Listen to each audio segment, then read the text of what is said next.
So this is what you can do now when you get a compressor station and an air tank fill station. um, you just go online and you type in pneumatic one-cylinder motor or two-cylinder motors or whatever you want if you have the pneumatic parts. And there's always people with all these plans on the internet that will help you or guide you or show you basically how to make your own motor. Now this one is ubiquitous from when I was younger. This one is pretty standard and it doesn't work that well. It needs a lot of pressure to keep it going. This one uses a large cylinder and it works very, very smoothly. So I went on to YouTube and I found how to make a fast, non-modified one-cylinder pneumatic engine from Green Gecko Lego Technic Workshop. Now, Green Gecko sent me some modified switches here that are supposed to move smoother than the regular switches that come with the Lego set. So they modify them. They take this plate off and they take off the nubs that make it click and whatever. They make it a little smoother. And this one is a lot smoother. They sent me 2 switches. The second switch, meh. Doesn't work nearly as well, and I have to wear it in, they say, but whatever. And they also sent me two mini cylinders that also work a lot better than the original. But I'm not using those in here. I'm using all original parts, all regular non-modified parts. And pretty easy plan. And basically on the YouTube channel, the YouTube video, they actually walk you through step by step how to build this thing. So I just built it out of parts that I had laying around my house. My extensive, albeit old, Lego collection. So so let's just connect it up, and so let's turn that on so you can hear the sweet melodious voice of the motor. And you can see that the pressure is going up. I'm going to connect this to here, and this is what I love about the power station. And again, it stops because see, this is what's supposed to work nicely.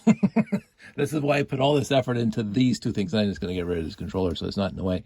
The compressor, the air storage and shut off, and the manual pump, and then the output. And there's the switch to turn it on. So now if I go to the switch, I turn it on, hopefully, and then there you go. So look how smoothly that runs. And it'll keep on running. Now the compressor will turn on again. If I am going to build a second compressor like that one, so this thing, because right now it's hovering, which is perfect, and this thing will just go until I basically turn this off. And then what happens now, the compressor's off, this is still going, and it'll just keep on going down until this doesn't work anymore because there's not enough air pressure into it. Or I just turn it back on. It'll speed up again.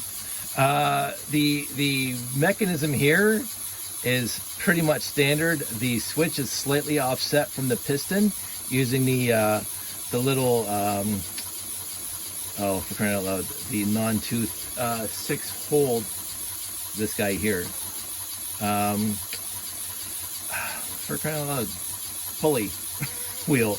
And so it's slightly off-centered from here. It's not one, like it's not exactly in line with this guy. So let me just see if I can show you this, because this is important. The switch has to be slightly ahead of the actual piston stroke to make sure it's flowing slowly. So you can see that the switch goes down at a different timing as this comes back up and down. So it's very, very close, but you can see this thing's already on its way back up and this one's not. And all of a sudden this is at the top and it's going back down before this one gets to the top. That's the way it works the best.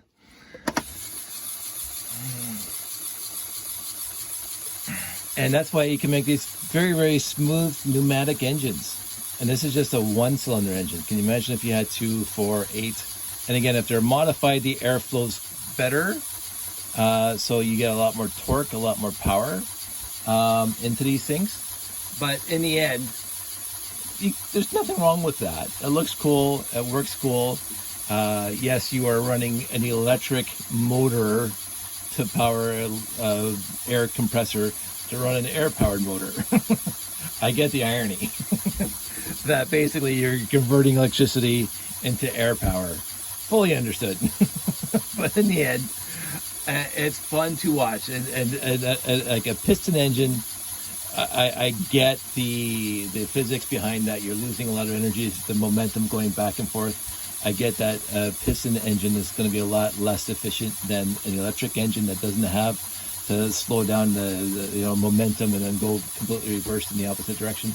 But basically, quote unquote, this is exactly how a car works. This is how car engines work. Gas-powered cars, any gas-cylindered vehicle and or apparatus, except you can see it working here, and I think that's really fantastic. So this thing will go until I turn it off. I can't complain about that at all. I think, and again, so this is one thing I just built in the last 10 minutes. Now that I got this set up, I can just keep on going on YouTube and finding different ideas. And I do have a few of my own that I used to build way back in the day. I'm going to turn this off. I'm going to pull this off. I'll show it to you again. Very, very simple. No fancy pieces. This is all studless beam technology, but there's no fancy pieces in here that you don't have. This not any new Technic pieces. These are all relatively old. I did use the light blade because that's what the instructions in the video showed, but I made it a different color. But don't care.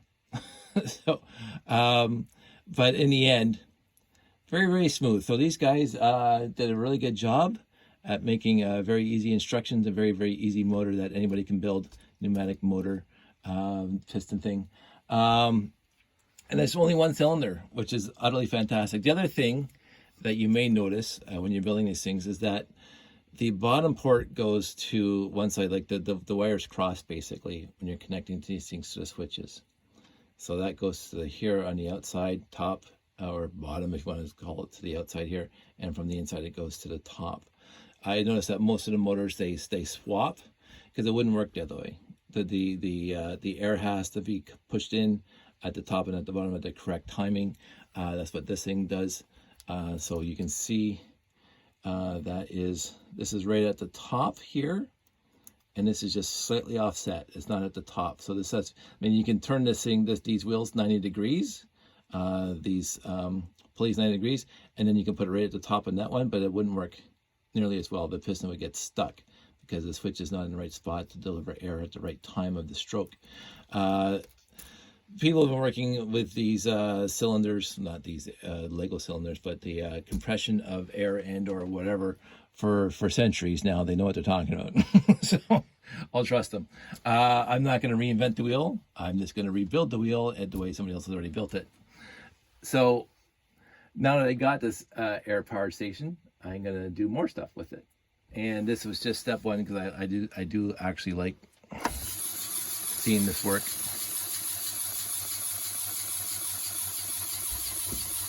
Okay, wait a minute. There we go. Sometimes it needs a bit of a kickstart. Just looking at how smooth that runs up and down, like that's absolutely wonderful to watch. Let's see if I can bring it over here so you can see it a little closer running. So there you go. That is my nice, quick, quote-unquote 9-minute video. Everybody, I'm enjoying this right now. I'm going to keep it up, and we'll see what happens and see when I get bored of this. And so far, I'm not. I'm going to keep most of this together. I have enough parts and pieces to keep on building whatever I want for a while, and I like that idea because then we can do a wrap up at the end of all the different builds. And anyway, so there we go. I hope everybody's doing well. We are halfway through the week, and this will be uploaded for tomorrow. But everything here is fine. A little tired, so I am going to go to bed. Everybody stay safe, take care, and I hope everybody's doing well, and I'll talk to you soon.